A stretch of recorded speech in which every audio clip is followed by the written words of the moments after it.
This was not going to be my confession, but one of the craziest things I've noticed this year is going to edit videos for posting online and being like, oh, should this clip be 0.3 seconds or 0.2 seconds? Like you're focused on like every little detail, and you're like obsessing over it of like, how can it be perfect? So like, yeah, You should I see me totally fill in get my the eyebrows, like tech Danny. stuff.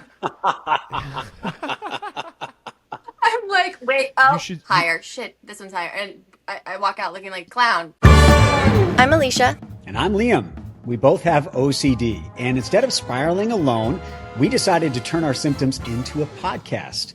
You're welcome. Here, we overshare real stories, laugh through the anxiety, and talk to actual experts who can explain why your brain keeps asking, what if I accidentally marry my cousin? Whether your thing is hand washing, mental rituals, or just silently panicking during normal conversations, congrats. You have found your people. This is a safe place, unless you're an intrusive thought, in which case, get in line, buddy. We're booked. So grab a weighted blanket, cancel your plans for the 5th time, and let's dive in. This is the OCD Confessional. And yes, we did check this recording 4 times before uploading it. Welcome back, everybody, to the OCD Confessional. This week, we are joined by stand-up comic Danny Killea. He has built quite the following for himself on Instagram, at Danny Killea, and is also the host of his own podcast called Dinner at Your Place.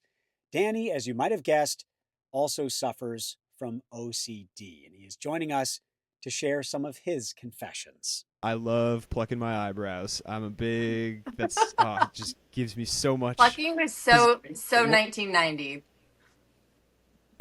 But it makes me feel in control, and that's my thing. Wait, is this like bordering on trichotillomania, or? I don't think so, because trichotillomania Hair is pulling, like, right? like you pull like hair pulling, like like everything, right? I just get I also have really sensitive skin, so like I get a ton of like ingrown hairs on my neck. So quick sidebar story, I finally came to a head with it and was just like, I'm too self-conscious about this. I need to do something about it. I just walked into an Ulta and looked confused at everything because it's so bright and all of the colors smell good for some reason. I don't know how that works, but so I'm just kind of like staring at everything, and some really nice employee is like, do you need help?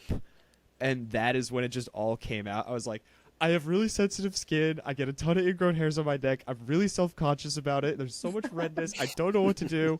I just need help. I feel really ugly. And she was like, okay, first off, we're going to take a deep breath. First off, should we call your therapist? This is more than my First off, this is okay. Like, we're going to figure it out, pal. And shout out Zoe at the Ulta in the Arsenal Yards. I still go to her and I walk in and I'm like, what's up, Zoe? And she's like, oh God, this kid again. Oh no. Are you nice and smooth now with no ingrowns? Is she? I did.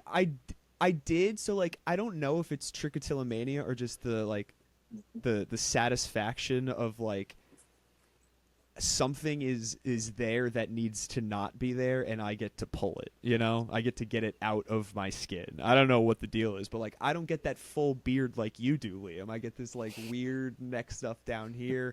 And I can grow a mustache like I'm a 70s baseball pitcher, but that's about it. I would go with that if I were you. It looks okay for a little bit, and then after it comes to a certain point where it's like the glasses and the mustache, it's like, okay, you're no longer a baseball pitcher, and you're someone that we need to watch and make sure that you're not near schools. Yeah, it's tough when you're not allowed within 150 yards of the school. Yeah, right, yeah. My confession is looking normal on the outside. I need people to be on my left side. Like, that's what it is for me. I need that. If we're walking, if we're sitting, I will literally tell people like, hey, can you move to my left side? Like, it just feels better to me. It feels more control. It doesn't make my skin crawl. It just feels like it makes sense. For me, it's anxiety-based OCD. That's what a therapist told me, and when I heard that, it just kind of like made sense, because so many of the habits that I did as a child, and even now I just know it, but so many habits and like rituals were because I was nervous about something and couldn't understand it or couldn't grasp it, couldn't control it. So I just found something that I could control, whether it was on my own body by biting my nails, or this is another really embarrassing one, and as I am about to say it, my eyes immediately wanted to do it. I just sometimes will like cross my eyes, like if no one's looking or what. Like it's just, I don't know why. I have no idea why. Like I'll just glance away and like do like a quick like, I don't know. It just is like something You ever that do it when is you're a talking to quick someone? No, no. It's mostly like if I can get a quick like, if they sneak like, one in. I'm like, yeah, exactly. It's like, oh, you're looking away quick. Like, that one, that one was more common as a kid for sure. I've been able to, like, it's honestly, it's kind of like the box in the closet for that one, where it's like, now that I'm talking about it, my eyes are like, come on, man, you know you want to cross me, and I'm like, no, let's put the box in the closet. It's okay. We don't have to, give into every compulsion and every desire. At So what that age did you recognize obsessive compulsive tendencies in yourself, and what were they? Do you remember? For me, growing up, it was always like, he's a nervous kid. Mm-hmm. That was what everyone always said. He's a nervous kid. Like the word anxiety, obsessive compulsive, like that never was said. It was always just nervous. I also played sports, and that compounds because especially hockey, which was what I played, and baseball, both of them are two like ritualistic sports. Like, Yes. now that I look back, I think a lot of athletes have obsessive compulsive tendencies that are just disguised as rituals Passion for that their help sport. them play. Right, exactly. A passion that helps you, eat. Like, we hear all of these stories about players getting to the gym at like 4 a.m. and like we laud them for it, and like absolutely that is hard work, but that also is an obsessive tendency that you have to do. And that's not even talking about the hockey players that are like, I've worn the same shirt under my chest protector for my entire 20-year career. It's like, Yeah. okay, why don't we take a step back and realize that like it's not the shirt. One of the biggest rituals that I had was I had to pack my hockey bag in a certain way before every game, every practice, in like a certain order, in a certain spot, in a certain space, in a certain time frame. It just had to feel right. Funny enough, I don't remember being late to a game because of it. How long did you set aside to prep for? You missed the whole game. Did your mom and dad I think, not notice that, or was that ever discussed or brought up as like it was just a weird quirky? just again, like a nervous kid. He's got his things. And then I think you were probably creating a cycle that you didn't even realize you were creating, which was reinforcing this behavior in other aspects of your life. And then I love the idea that then once you got to the rink, you're skating around the ice. All the players you're skating against have to be on your left and your eyes are crossed. He's just skating around, always just crossing his eyes. Did you connect the dots at that age? Did you ever say like, okay, let's say you had a really great game, or you scored, or you did something cool. Did you say it was because I packed my bag? It was a good packing moment, or did you tie those together?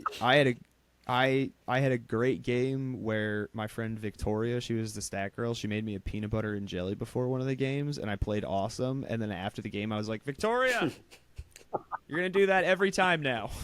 But it only came together for me when I was talking with a friend recently in my mid-20s. I'm 31 now, so we were talking about the rituals of sports and how it kind of covers, masks everything. And I was telling him, like, man, this ritual I had, the hockey bag, and I explained everything. And he was like, no, Danny, that's not a ritual. That's obsessive compulsive disorder. And I was like, Mm-hmm.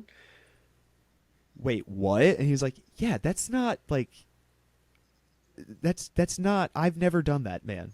You got to go talk to somebody about that. And that's literally what was the push for me to go find out and be like, why did I pack the bag that way? Why did I feel so comfortable with people on my left? What is the root of all of this? And it was finally answered. Did it feel freeing for you at that OCD. point? Were you excited to know that it was, or how did you feel finding Yeah. out? Because I know for me, I was relieved.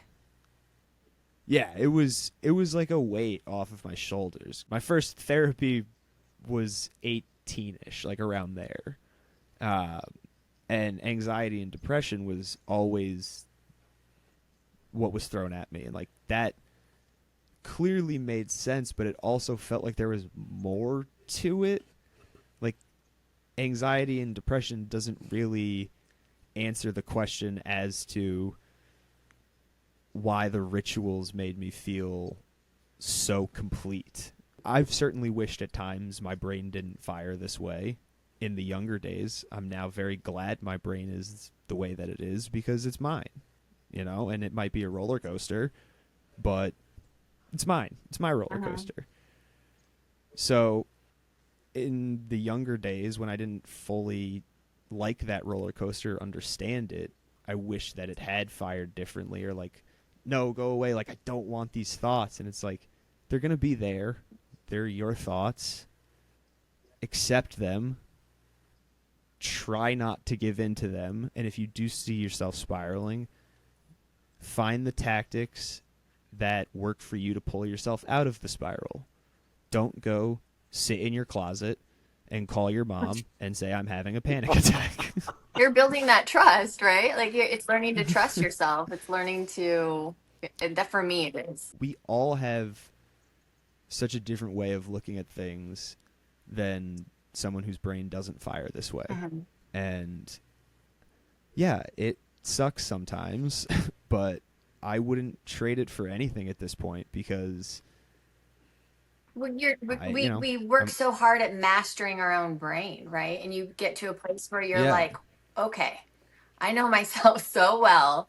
And I think that's why it's so important to know you have OCD. So then you can work on the things to master it. Then you can thrive in this with this brain. I think I'm just starting to understand it. Like I just got told, call it 5 years ago that this is the case. And I lived 25 years before that with this. Like Same. I've got some catching up to do on loving me and loving the way this brain works. Okay, I would trade mine. I love your perspective, Danny. Like I love it. And I think we all, people who are listening with OCD, people in the OCD community, need to find our way to that perspective of self-love and embracing it and going, okay, yes, I have OCD, but these are the things about it. Maybe it makes me more creative. Maybe it makes me more empathetic. I would trade it in a second. And I'm wondering how it is that you got to that place, because is it through your stand-up comedy? Because I do think that it probably gives you some ammunition up there, stuff to talk about and perspective taking on other people that can be so valuable as a stand-up comic. But how did you get to a place where you wouldn't trade it? I think I'm going to flip this back on you real quick. When you say you would trade it, your brain, would you trade the parts? Would you trade the OCD? Because if you say you're trading your brain, you're trading you. And I think from our conversations that, you let me into your home, you had cupcakes with me, you had a lovely conversation on my podcast when you had no idea who I was. That's a wonderful brain. What brain would you trade it for, Liam? That's what I'm saying. You would trade the same brain without the OCD. He's accepted it. You have still not accepted the fact that it's forever. I think I would take my brain and just take that OCD and go, and then that's, Well, because that's a dream world, of course. But now we're back. Wait. We're back to accepting the way that you fire the way you fire, and you're different from others, and that's what makes your brain a lovely brain, where you say, yeah, this random comedian messaged me and I will have a fluffernutter with him and let him into my home. OCD, again, it sucks, man. I'm there with you. If I could snap my fingers and be the same person that I was and just get rid of some of these compulsions or things that make me tick, of course I would. But in using that same word, that's what makes me tick. Yeah. You know? How has stand-up helped you? I'm curious, like when that started, what that does for you. I know it probably fuels your creative side. Has that been super therapeutic? Tell us a little bit about what that side of it. It's just been all I want to do is stand up. It makes me feel in the moment, which again I think is, you guys know, part of what our brains fire as is like we think catastrophizing far down the road. What could go wrong later today, tomorrow, next week, next year? What's the worst thing that could happen? You can't really think about that when you're on stage. What happens when you bomb? Because not that you bomb a lot, but you've told me. No, that's fine. Everyone bombs. Hey man, no one bats 1,000. No one bats 1,000. That's just the way. And I remember you telling me when you were at my house and I was on your podcast that you had bombed a few times. I have to imagine that for someone with OCD, that is a distinct experience from a stand-up who doesn't have OCD, because it can touch off all kinds of stuff. OCD responds very strongly to stress, and it responds very strongly to moments of shame. So if you're up on stage telling a bunch of jokes that you've taken time to write and no one is laughing, that has to touch off all kinds of responses. So, first off, if I said I'd bombed a couple times, it's probably I bombed a couple times that week. It's extra hurtful for bombing because my material is very personal. Yeah. I do a lot of jokes about mental health. I do a lot of jokes about my family. I do a lot of jokes about me, and not necessarily in a self-deprecating way, but just kind of like who I am as a human being. So when a set doesn't go well, it does absolutely feel like, oh, they didn't like me as a human being. Like, they just don't enjoy my presence. Well, and that's probably something that your therapist would say you have to sit with, right? I mean, I know you go back and do it again and again and again, but is that just feeding? Is that good for us? Not everyone can like you. Yeah. So that's the acceptance part, is you're just like, well. That's not just stand-up. Also, that's just like the world. Not everyone is going to like you. And I think part of what drives my anxiety was, as a child at least, was like, I got bullied a ton. I really just wanted everyone to like me. If you had a day where you were feeling the weight of all the mental health stuff and you were not as chipper and people were like, why are you so quiet today? Oh my gosh, dude, I still get that. That one for me, I actually just got that. I was having a bad day and I went to play some pickle and I was being very quiet and all my girlfriends like, what's wrong with you? You're so quiet. Where'd she go? Hello, yoo-hoo, you here? And I was like, I can't win with you guys. I'm either too much or too quiet. Like, leave me the F alone right now. Let me just play pickleball. I was pissed. I was like, what's your problem? Why can't I please you all the time? How did they respond to that? They got quiet and felt bad and then tried to, I felt bad. I felt bad after that because there is a side of me that's more. I don't think you should. I know I shouldn't. And the people should be accepting of everyone all the time. And I wasn't treating them poorly. I was just quiet, right? Yeah. Like I was just not like. Nothing wrong with that. But that is a hard one for me because I expect people. I think people expect a version of me that I can't always give. The funny, of course, was a defense mechanism for the bullying, for a lot of stuff at home. You know, my parents are now divorced, but there was a ton of tension. So funny became an easy way to diffuse that tension. Two of my favorite bits are about anxiety and depression, where like I've had people come up to me afterwards and say like, thank you so much for doing that joke. Can you give us one of those bits? Not to put you on the spot. I won't tell it like I do on stage, but my therapist said having anxiety is like you're the passenger in a vehicle that the driver has no control over. They're just a terrible driver. But taking medication makes it so that you're in the driver's seat.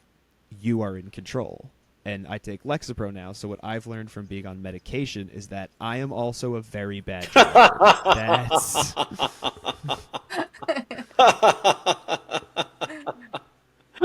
And I think it kind of does sum up how I feel about it. Where like, if this is going to be a roller coaster, if this is going to be an ugly drive at some point, I'm going to be behind the wheel. Like, I don't want this anxiety, this depression, this obsessive compulsive disorder to be the one driving this car. Like, I'll drive us off the cliff. Thanks. I can take care of that. No worries. Do you do anything to work yourself up to go on stage? Like, do you have anything that you do to get yourself ready? Like immedely before, like or just anything? Are we going do you have back anything to weird you do? Like, give us the juice. I want to hear all. Do you pack your hockey bag? I like. Yeah. Do you bring it with you?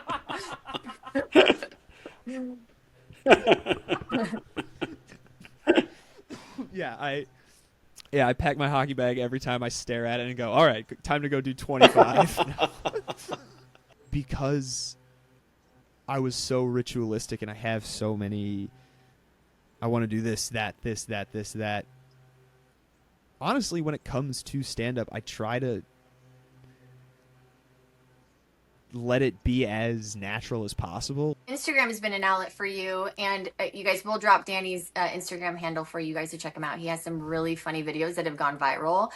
Tell us about the first one that went viral and how did you get hooked on that? Because that can be a high and that can be an extreme feeling that we tend to gravitate towards. And I want to hear about the highs and lows of keeping those funny videos going and going viral. Is that important to you? So they started out of a late night spiral. Hey. All the best stuff does. All of a sudden my brain just went, the Battle of the Bulge sounds like an adult film parody. That's just like what I like.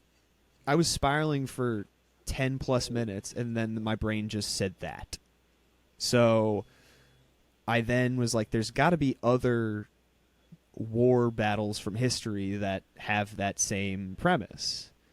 And I then texted my girlfriend the next day and was like, hey, do you have any whiteboards? I had an idea last night. I'm going to run with it. I don't really know what will happen.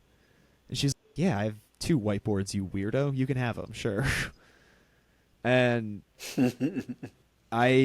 the first one was, I called it War Skirmishes from History that sound like adult film parodies. That one did well.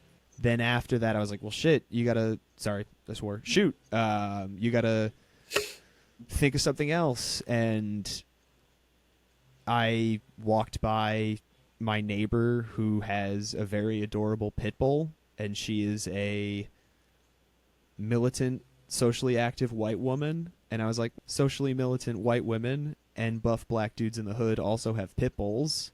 That's a fun Venn diagram. And so I just made that as a Venn diagram. I thought of 2 others, and that one went crazy also. And I was like, all right, I guess we do whiteboard stuff now. How have you found humor has helped with your mental health and specifically your OCD, or has it, would you say? Yes and no. So if you'll bear with me. Because at first I put a lot of self-worth into, are you funny or not? If someone didn't find me funny, I felt kind of worthless as a person. It felt like that was my why I was dropped on this earth, was to make people laugh. And so if I And mind you, we forget to think about all the other people who did laugh. We focus on that one person who did not find us funny, which right? is And that's how our minds work. I'm like, wait, I didn't book that one audition. I should quit acting. let's But I book 100 jobs a year, but that one, I should quit. if there's 99 people laughing in a room full of 100 at a comedy club, and I see one person with their arms folded, like scowling, I'm just gonna look at that person and be like, why do you hate me? Why? Versus Creep them out. versus again the rest of the room that afterwards will come up and say amazingly kind things of like, you were so funny, that was amazing, and again I'll say thank you, and then again if the one person was like all the while I'm like thank you, I'm like, why didn't that one person like me? And again it's goes back to the acceptance of just like, I can't make everyone laugh. I can't make everyone happy, but I can make me happy doing the things that I think will make people laugh. I think I love that. If there's one final thing that I could, on this same sentiment, the mantra that I have decided to live by is bring a brick, because we all see ourselves and our dreams as this finished cathedral. It's this beautiful building that in our mind is done. It's completed. Nobody wants to be a bricklayer. It's really hard work to lay bricks and to erect that building. So, how do you get a cathedral built? You bring a brick. You take it from your pile, which for me, with obsessive compulsive disorder and anxiety and depression, it was a messy pile. I had no clear view of that pile. The pile, it's a little clearer now. So I go to my pile, I get a brick, I put it down. Maybe that brick is seen by people. Maybe it's not. But it's my brick, and it's part of my building. I love that. Or you can throw that brick at that one person who's not laughing in the crowd. If you try to put the brick down with your eyes crossed, you're going to put it in the wrong That's spot. That's actually 2 bricks then, so that makes the building go faster. Thank you so much for having me, though, guys. I apologize for rambling on and the internet cutting out, but this was great. I really appreciate coming to hang. You ruined it. Yeah, well, The whole thing. I know this was my first audio. Wait, I can't say that to you. You're gonna think about that all day. Halloween's my favorite. I think this is the best one. Make sure you shave those neck hairs before you start handing out candy to kids. How we doing on those? How we doing? Ulta came through. As a boy just going through puberty at age 31, I'm very proud of my neck beard. Thank you very much. By the way, Ulta, sponsor of the OCD Confessional. I know you're joking, but how amazing would that be? No, I love how you just said that, though. It's like you've done it before. Liam, actually, I would be curious to get your opinion on something off air, but I was offered a sponsored video, and that's a bridge I feel weird about crossing, and I think you have wonderful professional advice that would certainly help me as I find more of these weird bridges coming up in my life. So yeah, hit me up. Absolutely. I would just say do it, but yeah. Take the money and run, bro.